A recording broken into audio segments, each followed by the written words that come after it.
welcome back to Bufnagle the podcast and a special redrop of the Pilgrim series originally launched in late 2022. Happy Thanksgiving and enjoy the show.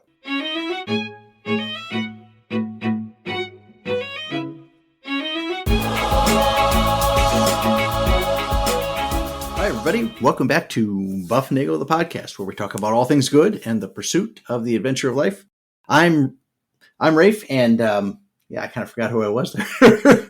Hey, I'm going today without Zach. Zach's out on a little break and taking his place, filling his shoes, but with different socks is Zach's brother, Harry. Harry, how are you doing?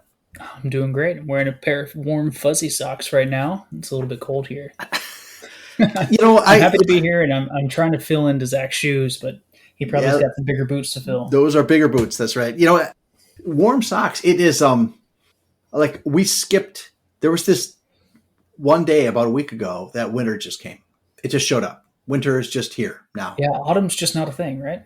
No, I think we just kind of skipped it. We had some pre-autumn, and now I think we're kind of almost fully into winter. It's just cold here. I bought flannel-lined pants. Oh, they're great. Jamie got me flannel-lined sweatpants 2 years ago, and I pretty much don't take them off in the winter. I haven't thought about that option. So I was thinking of putting the sweatpants underneath regular pants, but it seems like you got it covered. Anyway, flannel-lined pants are my new go-to thing. But hey, before we go any further, Harry, we got to thank the listeners. Without them, we aren't anything. So thanks, guys, for being here. We appreciate that. Thanks for making Bufnagle the podcast a global top 10% podcast. As always, you can reach us at bufnagle.com. We're all over the interwebs. Harry, when I bought these pants, inside was this little tag that said inspected by, right? Inspected by number 5 in the right pocket. In the left pocket, I reached and I pulled it out and it said, listen to the buff. It was right in there. It's got a little picture of a bullfrog and a microphone, right? That's right. And it said, we are, like we said, we are everywhere out there. Hey, if you're new to the podcast, welcome. We're glad you are here. Give us 4 episodes or 44 episodes or 440, whatever. Listen for a while. We'll come up with something that will pique your interest and get you hooked with the buff. And remember, that little machine has a button on it that allows you to subscribe, and it doesn't cost you anything. All it does is it makes your trip to the buff painless. All it does is automatically loads it, so when there's new content, it is there for you. And then once you're done with that, it makes your car journey shorter, better, more enlightened. That's right. And you will think about that. When you get in your car and then you listen to the buff, when you come out, you are in a different place. And that will change your life. A magic teleporting podcast is what we are. That's right. You will be a different person. Okay. Yes. And then subscribe and then give us the 5-star review. And when that happens, we get pudding and brownies. And this time of year, we even get pumpkin pie. So that's a great thing. Harry, pumpkin pie means Thanksgiving is coming. And that means around the corner. Pilgrims. That's right. Pilgrims. I don't know if you noticed this, but last time I was at your house or a while back, I stole this book off your bookshelf. That's right. It is this is like a great book for me. This is exactly my kind of thing. This is Nathaniel Philbrick's Mayflower, Voyage, Community, and War. It is a New York Times bestseller. It is a history book about the Pilgrims, and it's more than just so let me ask you, Harry, what do you know about the Pilgrims? What's the basic story? You have Pilgrims. What do we do? The Pilgrims came to the New World on a bunch of boats. They met the Indians, and then they all shared a really happy meal together after sharing knowledge, right? That's the story. That's what you learn in 2nd or 3rd grade. Yeah.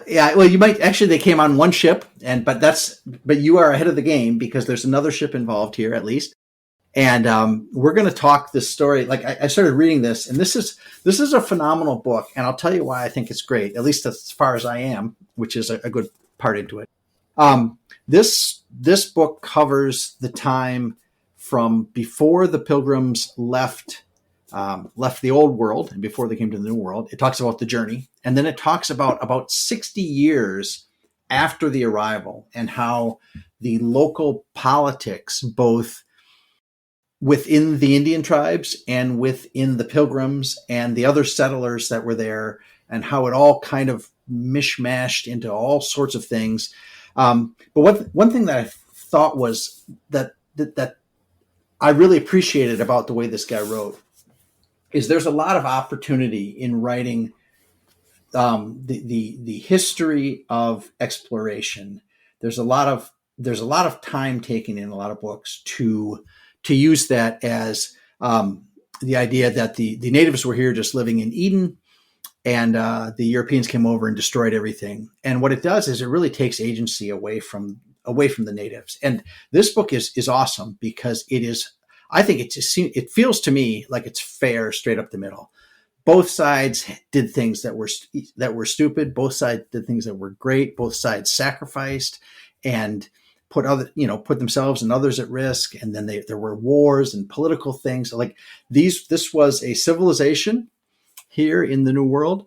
It was different than the civilization of Europe, but it was a civilization nonetheless. It was not just noble savages running around living in Eden. Yeah, I can't imagine, everyone thinking that Pilgrims are this perfect people, right? I'm sure if you go further down in history, you'll find things about Native American tribes and warring tribes and the Sioux and the Cherokee and whatever else. But that's not exactly what we're talking about here. We're talking about the politics and the discussions between the very first, I would say, English settlers into North America, and how that plays a political and social economic role into the goings on of the New World. Yeah, and that's where it was fascinating. And it's like both sides were they were men, they were humans, right? They had all the things that make us human. They had aspirations, and they had desires, and they had foul play, and they had heroic deeds, and all sorts of stuff was going on. And we're going to start with, Harry, with who the Pilgrims were, and they were separatist Puritans in England, and they got tired of the Church of England, so they moved to Leiden in Holland, right? Long before they went to the New World. There's 1608. All right, so set the stage here again. Go back on this. Columbus does the Americas thing, 1492. Let's call it 1500. Sure. About 1520 or so is the Magellan thing. And 80 years later, the English are King John is there in Britain, and he's got a church there, and some people want to be more pure about how they do that, and they don't like the king, so they move to Holland. But that didn't work well for them because being Englishmen in Holland, they were foreigners. And as you can imagine, it's tough being a foreigner it's tough being a stranger in a new land. And they had to work very hard, 6 days a week. They always worked. And over time, the thing that really got to them was their children became Dutch. They became assimilated. Okay. And that was something that they didn't really think would happen. But the Puritans are English. So they were like, how do we maintain our Englishness with our families and our kids? And the answer is, I got it. Let's go to America. Let's just pick up all of our stuff and move, right? Yeah. And yeah, so that's what they did. And it took them about a decade to realize it wasn't working in Holland. And there, because there was strife there too. I mean, whenever you're foreign coming into a new land, there's going to be issues. And the Pilgrim Puritans the English Pilgrim Puritans had a problem in Holland, and they said, I got an idea. Let's take our Reformed Protestant church. We will establish it in perfection in the New World. God has given us this new world, and we will take our church over there, and we'll just set up camp there. What could go wrong? What could go wrong? It'll only be us. Right. No one else can break up or question our belief system. So let's just be in our own little bubble in a different location. Right. But there's a problem. Okay. And the problem is that these are regular people, right? These are working families. These are not soldiers. They're not explorers or craftsmen. They are just basically simple farmers. They are just pilgrims, and they have to go to a new world, and there is nothing there for them. Harry, you've been around the world on deployments and stuff, and you get on the airplane and you land at the other place, and there's stuff there, right? You get off the airplane and there's a terminal, there's a restroom, there's a restaurant. Somebody takes your Visa card. These guys went to the New World, and everything was different. Yeah, I can't imagine showing up to a new place, my credit card not working in the 1600s. Well, I think the fiber optic cable across the Atlantic was down. Yeah, it was still being built. Yeah. No, I So mean, nothing's established. You have to pick up everything that you have. You can't move a house, right? There's no houses on wheels or houses on boats. So you have to gather your new material, produce new material, and not to mention you have to bring all over that stuff on a boat too. yeah, you got to bring over a saw and a hammer and nails or stuff to make a foundry so you can make iron or whatever Right. you need, and then you have to build stuff And still, there's no guarantees of finding iron. right, and you have to find ore and all that other kind of stuff. So it got this was a tricky thing. Now these separatist Puritan pilgrims were led by William Bradford, who was a very devout man. He was of the belief all answers are in the Bible, were very, very literal interpretation of that. And the congregation was led by Elder William Brewster, right, and Pastor John Robinson. So these guys decide in about 1618 or so that, you know what, we're going to have to go. So it's been about a decade in Holland, and they say we need to go to the New World. And Philbrick makes this statement here. He says, the members of Robinson's congregation knew each other wonderfully well, but when it came to the outside world, they could sometimes run into trouble. They were too focused on their own inner lives to appreciate the subtleties of character that might have alerted them to the true motives of all those who did not share their beliefs. Time and time again, during their preparations to sail for America, the Pilgrims demonstrated an extraordinary talent for getting duped. It's the perfect definition of, you know what, we're not going to read all the information on the pamphlet. The pamphlet says, New World, ride a boat. And sounds good to me. Sign me up. Ride a boat. Have your freedom. Do what you want. But even the pamphlets, all right? So, I mean, that's just one of these caveat emptor things, is they got duped every time you turn around. And just getting from Holland to the New World was difficult. Now, in 1618, Elder Brewster published a pamphlet critical of the king. Okay, this is something you don't want. So he's living in Holland, and he says the king sucks, and we don't like what he's doing with the church. Right? He criticized the king and the bishop, and of course, because of that, the king said he should be jailed, and sent troops to Holland to try to find Brewster. Brewster goes into hiding. So their leader is like in hiding now, and he sneaks from Holland back over to England and hides up in the north somewhere. All right. And he wasn't able to help with preparations. All right. So in the background there, England is realizing that all the other kids on the block, right? France and Holland and Spain, they are setting up colonies in the New World. Right. So King James, in as early as 1606, has said he wants to have colonization in the New World. So this is even before the separatists go to Holland. The king is starting to put pieces in place to try to get Englishmen onto the American continent. All right. And he creates this thing called the Virginia Company. Right. And he said, and so if you're a group, you can invest in this and you can apply for a patent to get the land. Okay. And if your group succeeds in building a colony, right, then they get to keep the land. So the Pilgrims applied in about 1619 to get one of these patents, and they get a conditional patent in June of 1619, but they still need to get financing. All right. So it's right.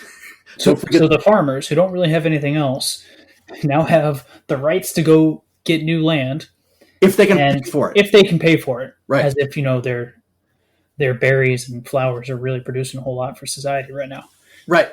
Yes. So they have to go over there where there is nothing. They have to build a society, they have to make a profit, and then they get to keep the stuff. Okay. So the Dutch, of course, approach the Pilgrims and say, you guys are going over there. We'll invest in you. We'll give you some money to do it, but you're going to do it under a Dutch flag. And they were like, no, we don't want to do that. We want to do it under an English flag because we're Englishmen.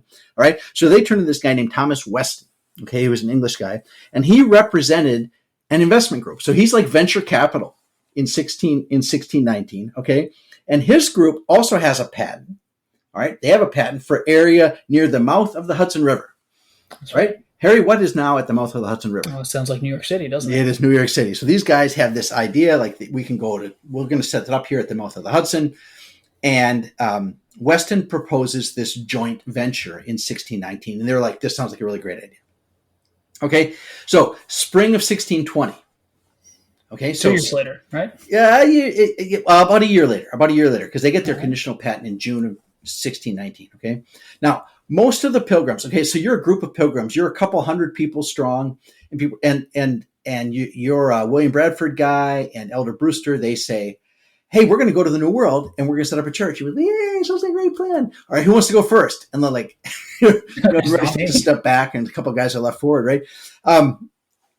Most people didn't want to be in the first wave.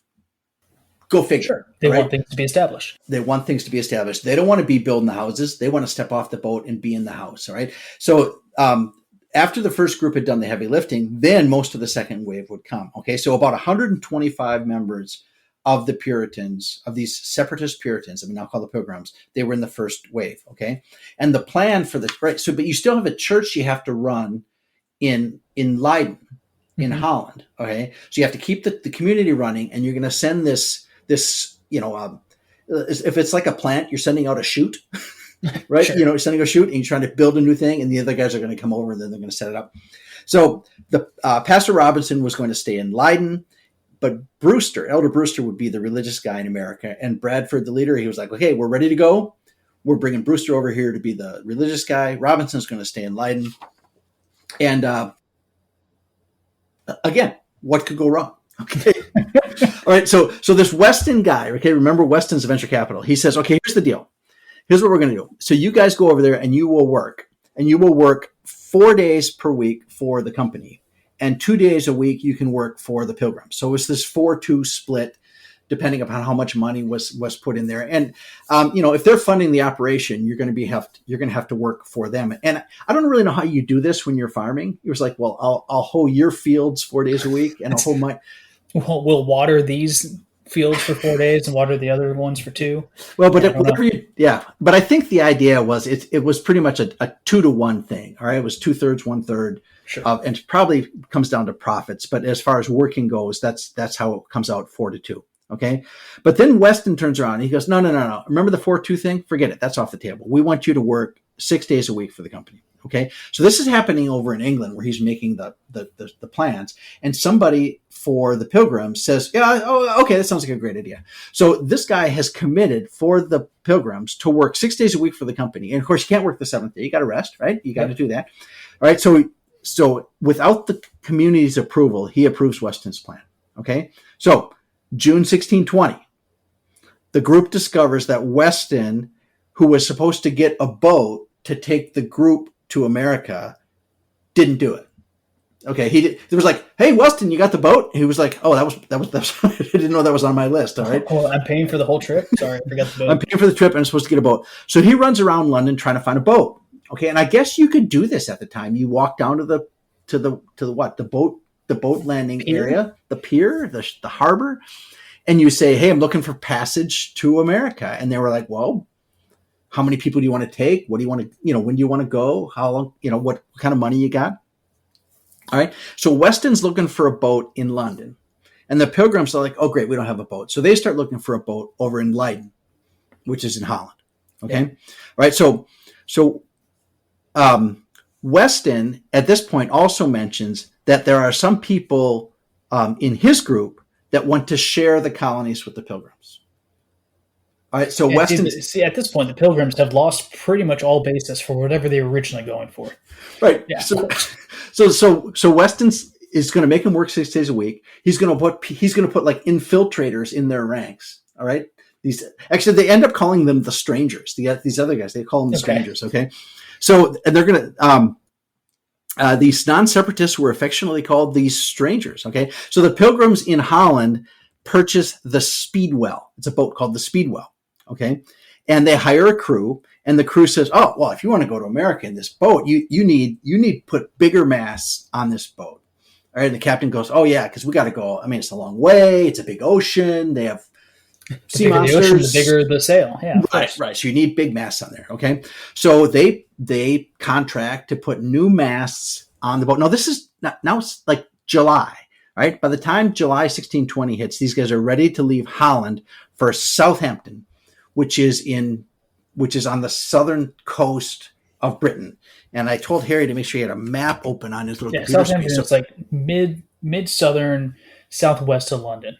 Yeah, and it's there's a river that comes out there, I would guess, or there's a port there at Southampton, and there's a big island there. The Isle of Wight is right underneath Southampton, for those of you who are familiar with that area. And that's not me. So they decide, okay, we're going to go to Southampton. The pilgrims that are going to go, they load up on the ship and they wave goodbye, and everybody's sad. And they're like, we'll see you in the New World when the second wave comes, if we make it. All right. That's right. So they get on the boat and they sail for Southampton. Okay. So meanwhile, back in Gotham City, back in London, Weston finds a boat. Okay. And this is the boat you've heard of. This is the Mayflower. Okay. And Weston gets the Mayflower. He goes to Southampton and he brings Brewster and Miles Standish with him as well. All right. And the strangers. Okay. So these are the people that you get to meet now. And this is a funny piece. At least, I don't know. These things are always funny. Whenever there's like evidence of the, I guess I call the corruption of man and the silliness of mankind, of what man does. Sure. To me, that's a little bit funny because, we are called to greatness, and then we do. It's like Andrew Clavin says, it's like the guy in the tuxedo getting the pie in the face. All right, it's like we are a guy in a tuxedo, and then we fall in a mud puddle or get a pie. Okay, this happens to these poor pilgrims as well. Okay, so there's essentially a meet and greet in Southampton. Okay, so here are the pilgrims, and they're on the Speedwell, and here are the strangers coming from England. All right. And they are on the Mayflower. Okay. And there's this list of who was there from the strangers, what these names are. Okay. And then there's this list here. In addition to the Mullenses, that's a family that you introduced before, the Eatons and the Billingtons, whom Bradford later called one of the most profane families amongst them, there were 4 children from Shipton, Shropshire. Okay, now Shipton, Shropshire is up to the north. Okay, and there are these 4 kids. Okay, these 4 kids are Ellen, Jasper, Richard, and Mary Moore. Okay, so they are the Moore children. Okay, and they were the products of an adulterous relationship between their mother, Catherine Moore, and her longtime lover, Jacob Blakeway. Okay. So Jacob hangs out with Catherine. He fathers 4 children by this other guy's wife. Okay.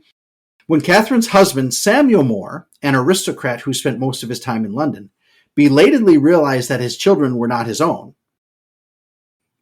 How long it took him to figure that out. It says their resemblance to Blakeway, he insisted in court, was unmistakable.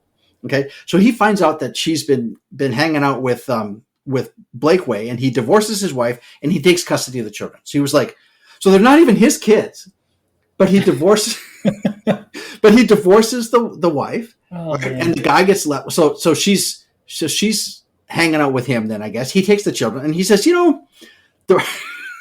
this is where it gets funny. The best thing for these kids would be to send them to America. That's right. Okay. It's these kids' fault for being born out of this relationship. Right. So, more determined, the best thing for the children would be to begin a new life in America. So they were sent to London, and they were placed under the care of Weston, who's the venture capital guy. Yep. Cushman and Carver. Okay, there's the 2 other leaders there. It sounds like the brothers for a band, right? Yes, it is. Cushman and Carver. Cushman and Carver. All right, who assigned Ellen, age 8, she got assigned to Edward and Elizabeth Winslow. Jasper, age 7, was assigned to the Carvers. And both Richard, age 5, and Mary, age 4, were assigned to William and Mary Brewster, who were accompanied by their evocatively named sons, Love and Wrestling. Hi, this is my son. This is my son, Love, and this is his little brother. Man, I thought we had bad names these days. I mean, so the book is full of this weird stuff that's happening. So they go to the meet and greet. They meet these people that are just like, the pilgrims are a little bit, I guess they're probably thinking that these people are not quite the same stock that they are. I guess is one way to look at that. Okay. Sure. But we have these 2 groups. All right. So we got pilgrims who are English Puritans, and we have the strangers who are just guys that want to get out of England for whatever reason. And some of them, are probably ne'er-do-wells. Okay, so they're in Southampton in July of 1620, right? And now the pilgrims, they're they're chatting at the meet and greet. You can imagine there's like, a little name badge. Hi, my name is William Brewster, right? All right. And they have the little stickers and they're wearing probably pilgrim clothes, right? Like little, like buckles on their shoes and hats and those tricorner hats or whatever. The turkey hats, right? That they made the day before Thanksgiving. That's right. In kindergarten. Yeah. And then all the kids are running around with hand turkeys on sticks. That's right. It's turkey time. Okay. So the Pilgrims learn remember the new work arrangement. It was going to be 4-2 and somebody else signed on and made it 6-0. Okay. So they find out that these guys find out that Weston has changed the agreement and that you're going to have to work full time for the company. And the Pilgrims are like, no way. We're not doing that. He can't speak for us. All right. So Weston says, well, forget it. Then I'm not going. Okay. So Weston storms off and he leaves the Pilgrims with no funding. They have no money now. Okay. They're in Southampton. They got the Speedwell. The Mayflower is there. Right. So what do? Like, well, we have to raise some money. So they have all these provisions. They have a bake sale. They literally have a bake sale, except the things are not baked. Okay. They sell their provisions. Okay. They sell their provisions, including 2 tons of butter. I don't know if I've ever seen 4,000 pounds of butter at the same time. I have no idea. Like, okay, so I'm thinking about how did they bring that with them in the first place? That's what I was like. How? That's what the kids were for, right? They each had like 12 pounds strapped to them. Well, how do you transport 2 tons of butter in July on the Speedwell across the Atlantic? Okay, granted, they're north, they're up in London, so it's probably not as, it's not like they're going through like I don't know what's across the Mediterranean. All right, so they sell their stuff so that they can have enough money to pay these guys to take them out of Southampton. Okay, so they're like, okay, great. Well, we have 2 tons less butter, but we didn't need that butter anyway because we weren't planning on baking brownies on the ship. Okay, so that much butter? I guess I would bring cows, okay, or goats or something. I'm sure they had some stuff like that. Okay, so they leave. Okay. And upon leaving, they learn that the Speedwell, the boat they bought in Holland, was neither speedy nor was it well. Okay. It is leaking and it is not a very fast ship. Okay. So by August 17th, okay, this is where you pull out your map again, Harry. All right. By August 17th, they get to Dartmouth, which is further along the coast there. It's not very far. They get down to Dartmouth and they get repairs on the Speedwell, and then they depart Dartmouth, but 200 miles west of Land's End. Okay, Land's End is that little tiny point there out at the end of Britain. When they get out there, out in the ocean, they're like, you know what? This isn't working. The boat starts leaking again, so they turn around, okay, and they go back now to Plymouth in England, which is just down at the top, at the tip there. It's the big harbor on the southwest tip of Britain. Okay, so they get there, and it's about 75 miles from Southampton to Dartmouth, and it's about 50 miles from Dartmouth to Plymouth. So they're making like no progress. Okay, it's taking forever. It's now mid to late August. Okay, now the reason there were leaks in the Speedwell, all right, is because the masts were too big. Okay, remember they were told to put bigger masts on the ship, and they were like, "Oh yeah, you need bigger masts. Oh yeah, everybody. Don't you think you need bigger? Oh yeah, definitely bigger masts.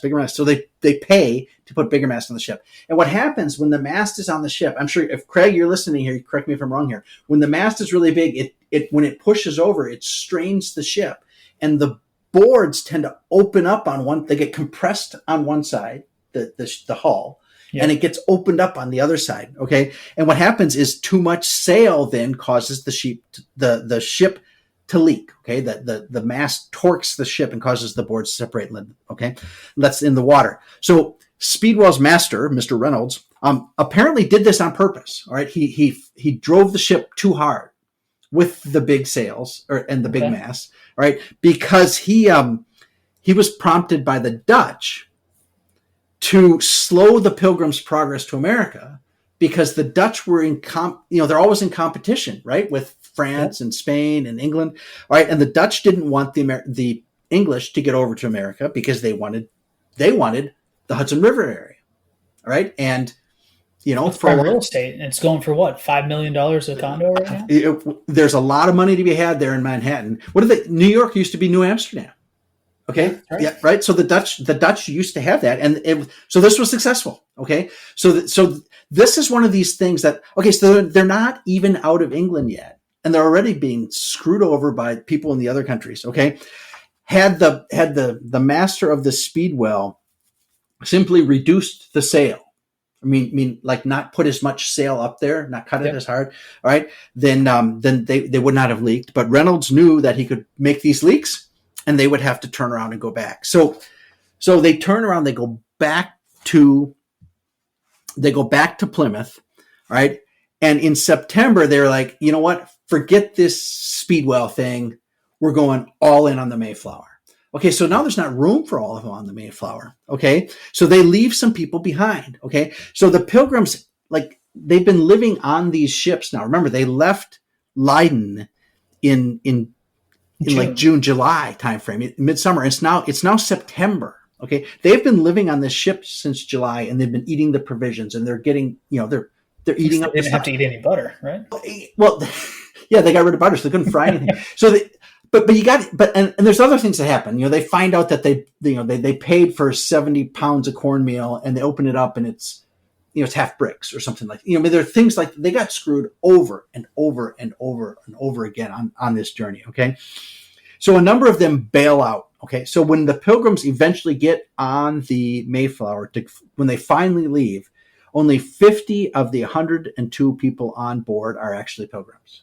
So there's 50 Pilgrims and there's 52 non-Pilgrims. Right? Strangers. Strangers. They are the strangers. Okay. Yep.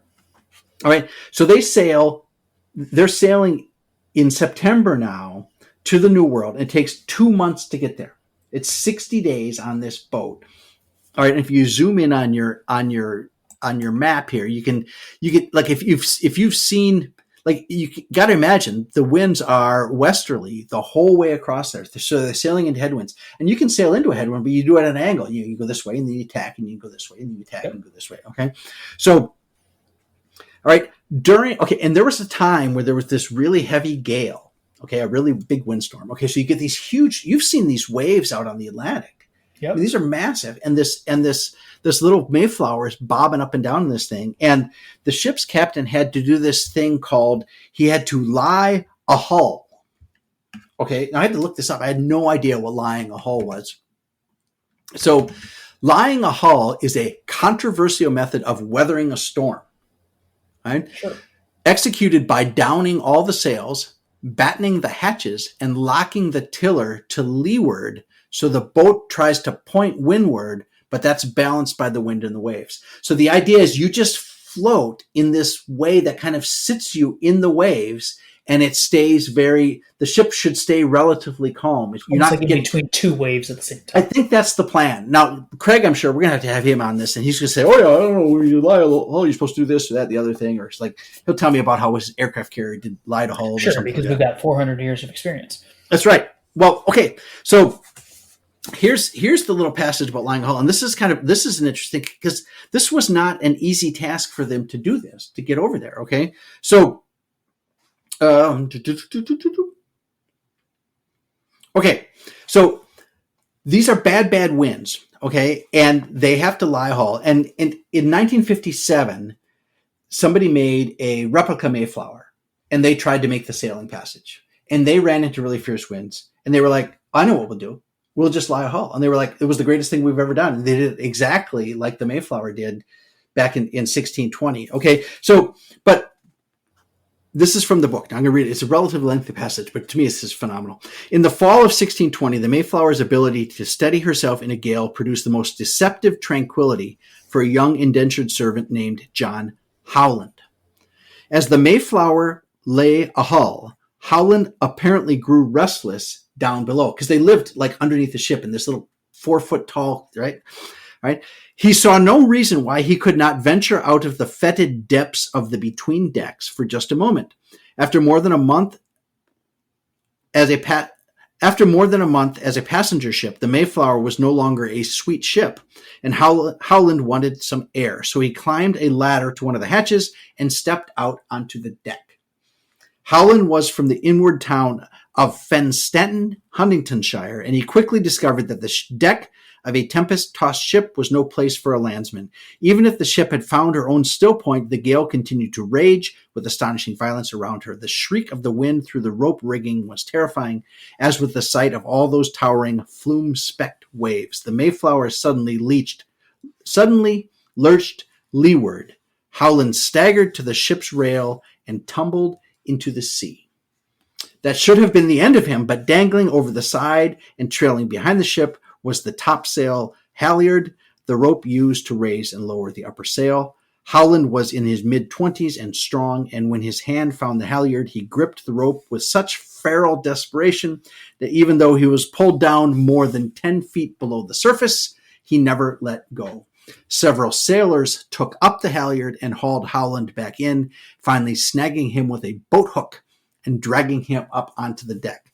When Bradford wrote about this incident more than a decade later, Holland was not only alive and well, but he and his wife Elizabeth were on their way to raising 10 children, who would in turn produce an astonishing 88 grandchildren. A Puritan believed that everything happened for a reason, whether it was the salvation of John Holland or the sudden death of a young sailor. That was the previous page. It occurred because God had made it so. If something good happened to the saints, it was inevitably interpreted as a sign of divine sanction. But if something bad happened, it didn't necessarily mean God disapproved. It might mean that he was testing them for a higher purpose. And as they all knew, the true test was yet to come. John Holland had 88 grandkids. Yeah, sorry, I don't think I'm going to get you to 88. Right? And he was this close to being snuffed out on the passage. And here we are, 400 some years later, and we're talking about him because he grabbed the rope. Yeah. All right. And to me, that was like, and so I was like, just incredible. So I looked him up. There's a Wikipedia page on him. What all his kids went on doing, and then they became founding members of the town, right? Because there's 10 Howlands now, right? 88 grandkids. So these guys are all over the Northeast, and there you go. So here's the lesson: if you fall in the ocean, grab the rope. Sure. Right. Okay, grab the rope. So, all right. On November 9th, 1620. Land is sighted. Okay, November 9th, 1620. All right, and due to the long trip and the very slow progress that they were making, and the disease and the fact they were running out of food, okay, the ship's master had decided to sail instead of to the Hudson River Valley. He had decided to sail to Cape Cod. Okay, so he said, "I know these guys have a patent at the mouth of the Hudson, but you know what? We're going to go Cape Cod because it's closer, it's shorter." And if you pull that up on your little map, you can see where they were going and how Cape Cod is. It's like 220 miles. I mean, it's a long distance. It's better for them to get there. Okay, so because of their headwinds, they had averaged over the course of their trip, Harry, 2 miles an hour. Oh, I can't imagine. All right. So the Hudson River was farther west and farther south, and the captain was like, "We're here. We're gonna stop here." Okay. So the question was, where exactly do we stop? Okay. Do we stay here north in New England, where there's lots of fish? I mean, it's called Cape Cod for a reason. Okay. There's a lot of fish there and stuff like that. But these were English farmers. Okay. So whether or not they could make a life fishing was still to be seen. Or should they go to Manhattan, where their patent was, which was 220 miles away? They had to make that decision. So that day, November 9th, the wind was out of the north. So the captain decides, hey, you know what we're going to do? We're going to turn south. We'll go south along the Cape. Yep. Okay.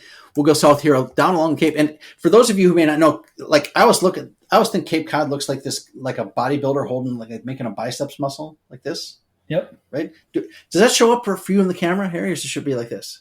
Oh, yeah, you should be doing your left hand there. Yeah, left hand. Okay, so if you're looking at me, I have my left hand up and I'm making a big muscle. It's a really big muscle, but there's the Cape Cod looks like this arch here of my fist, and they said they're going to sail down the east side of Cape Cod, and and they're going to see how things are going. Okay, so they have no navigation charts, right? It is very dangerous sailing on this ocean side of the Cape. There's a lot of tidal currents, okay, and the sun is going down, okay? And remember, it's November 9th now, okay? Right now, Harry, we're recording this like in late November, like around, about 2/3 of the way through November. Mm-hmm. And so this is like the days are getting short up there in Cape, like where you are, they're getting short in North Carolina. Where I am in Indiana, it's getting shorter. I cannot imagine how short those days are up there. They're sunset's probably what, 4:30, 4:45? Yeah, and it comes up late in the morning, and it's cold. It's November 9th, okay? So they're sailing down along the Cape, okay? And they're like, and at the south end of the Cape, there's a lot of sandbars and these shifting little islands and stuff. Nantucket Island's down there and Martha's Vineyard's down there, but they never got that far. They sailed down the Cape for a while, and they were like, screw this, we're going back up. We're going to go back up, and we're going to go into the bay, okay? So they go back north, all right, and they decide, you know what, we're going to hang out here in New England. And so they sail back up to the tip there of Cape Cod to a place called Provincetown. And you're thinking, well, wait, what about Plymouth? I thought they landed at Plymouth. Well, not originally. Okay, so they come in and they land at the tippy tip of Provincetown. And if you look at this map, you see that the bay curls around and makes this beautiful protected harbor up just southeast of Provincetown, because Cape Cod hooks around and then makes this other hook with this island called, I don't know, whatever that island is. All right, so they sit there in this little bay, and there's an agreement reached between the Pilgrims and the strangers. Okay, and it is called the Mayflower Compact. Okay, and it's very short. Okay, having undertaken, for the glory of God and advancement of the Christian faith and honor of our King and country, a voyage to plant the first colony in the northern parts of Virginia, do these present solemnly and mutually in the presence of God and one of another, covenant and combine ourselves together in a civil body politic for our better ordering and preservation and furtherance of the ends aforesaid, and by virtue hereof to enact, constitute, and frame such just and equal laws, ordinance, acts, constitutions, and offices, from time to time, as shall be thought most meet and convenient for the general good of the colony, unto which we promise all due submission and obedience. And there they were. They had a government. They had a plan. This is what we're going to do. We're going to get together. All right. So on the 11th of November at dawn, all right, they are in that little safe harbor, all right, and Bradford is moved, and he writes, but here I cannot stay and make a pause. But here I cannot stay and make a pause and stand half amazed at this poor people's present condition. They had now no friends to welcome them, nor inns to entertain, or refresh their weather-beaten bodies, no houses, or much less towns to repair to seek for succor. But what could now sustain them but the Spirit of God and his grace? May not and ought not the children of these fathers rightly say, our fathers were Englishmen, which came over this great ocean, and were ready to perish in this wilderness, but they cried unto the Lord, and he heard their voice, and looked on their adversity. So these guys had nothing. They landed there in Provincetown, and this was November 11th. And at that point, cold. It's cold. 16 men. Okay, and they brought this little boat. Okay, they brought this little boat with them, but it had to be put back together because they had to take it apart to fit it inside. So it takes them a couple of days to put them together. But eventually, the 16 guys get out and they start. They rowed ashore and they start looking around. And they're like, finally, solid. Terra firma, right? So there's nothing, and there's nobody around. There's nobody there that they can see. All right. And they spend the next, 5 or 6 weeks exploring down the length of Cape Cod and then across this part of whatever this peninsula that sits out here, past where Brewster and Yarmouth and Barnstable and Sandwich are. All right. And eventually they come up to Plymouth, and they were like, this will be good enough. We're going to stop here at Plymouth. And they get out at Plymouth Rock in December 21st, 1620, they get out of the ship. All right. And they get out, and what do they have? They got nothing. All right. And then the story will continue. All right. The story continues with a guy named Massasoit. Now, I've looked this up a number of ways. It's either Massasoit or Massasoit or Massaswa. I don't know what it is, but there's more coming on him. He was one of the natives, and he spoke the King's English. And so there's all sorts of interesting things that some Divine Providence stuff that hit our friends here, the Pilgrims. And then the politics catch fire. And it is a fascinating story of what happens to these Pilgrims once they land. And that's 1620. They survive the winter, some of them, half of them. Yep. All right. And the other half don't make it. But half of them do. And then they learn how to farm, and they make alliances with certain tribes, and they make war with other tribes, and all sorts of hullabaloo comes out of that. Some others come and decide that the Boston Harbor is much superior. So they actually did pick the better lot. Boston is a much better harbor than Plymouth. But that's where they were, and that's how the Pilgrims got there. And it wasn't till a year later when they celebrated the first Thanksgiving, which was probably just a fall festival. Hey, we got some stuff. Bring your family. Come on in. We'll watch the football game, and we'll watch the Lions, and and we'll do Thanksgiving. To me, this is a great book. And if you're going to be traveling over Thanksgiving, pick up a copy of Nathaniel Philbrick's Mayflower. Just the story of them getting there to me was enough to keep me hooked. And then it gets the politics and the local stuff happening on the New World. It's an astonishing tale. Yeah, there's a lot more to the first Thanksgiving than just a bunch of Pilgrims and a bunch of Indians seeing each other and putting on some hats and cooking turkeys on the barbecue.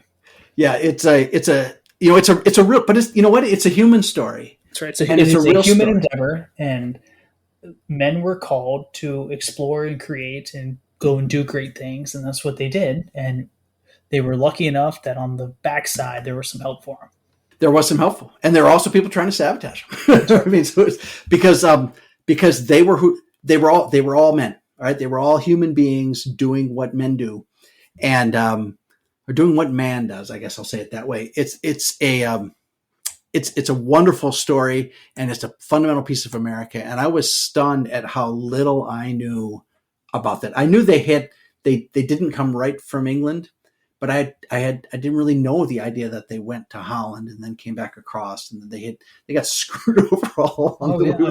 That's why Bufnagle the book report, I guess, is kind of what we're doing here. It's important to know these things, and it's kind of fun to take a little bit of a deep dive every once in a while. Yeah, so there you go. So Harry, thank you for joining me, and Zach, I'll thank you in advance for the editing to get this. If this sounded good to you, that's all because of Zach. So I appreciate that. Hey, everybody, remind you to go seek the good, be the good, and spread the good, and enjoy the adventure of life.